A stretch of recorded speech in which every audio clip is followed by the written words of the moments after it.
Hello, ladies and gentlemen. Welcome back to Mr. Ian Teaches English.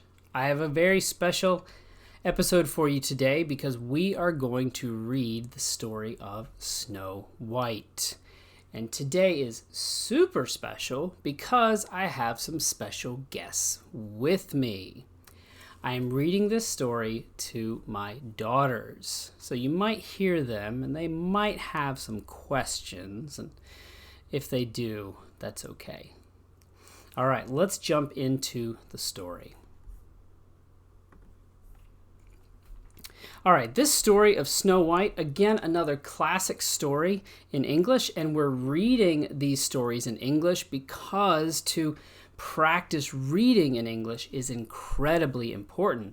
It helps with all of the lessons that you learn in school, the lessons that your teacher gives you about English. You can see those structures and grammatical ideas again when you read.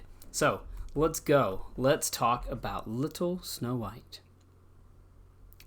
Once upon a time, in the middle of winter, when the flakes of snow were falling like feathers from the clouds, a queen sat at her palace window, which had an ebony black frame, stitching her husband's shirts. While she was thus engaged, looking out at the snow, she pricked her finger, and 3 drops of blood fell upon the snow. Now the red looked so well upon the white that she thought to herself, "Oh, that I had a child as white as this snow, as red as this blood, and as black as the wood of this frame." Soon afterwards, a little daughter came to her, who was as white as snow, with cheeks as red as blood, and with hair as black as ebony. And from this she was named Snow White. And at the same time, her mother died. About a year afterwards, the king married another wife, who was very beautiful, but so proud and haughty that she could not bear anyone to be better looking than herself. She owned a wonderful mirror, and when she stepped before it, she said, "Mirror, mirror on the wall, who's the fairest of us all?" It replied, "The queen is the fairest of the day." Then she was pleased, for she knew that the mirror spoke truly. Little Snow White, however, grew up and became prettier and prettier. And when she was 7 years old, she was as fair as the noonday, and more beautiful than the queen herself.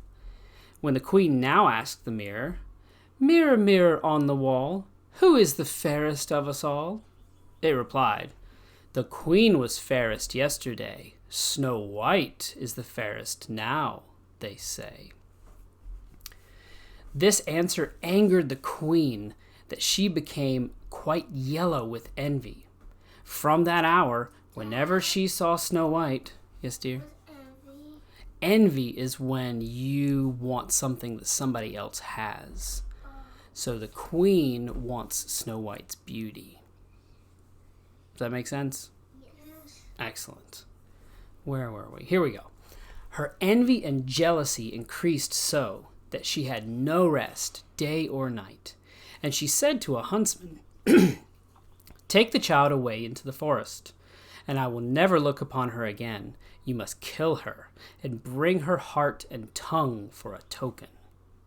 That's pretty scary, huh? Yes, I thought you said her heart, not her tongue at her heart. Yeah.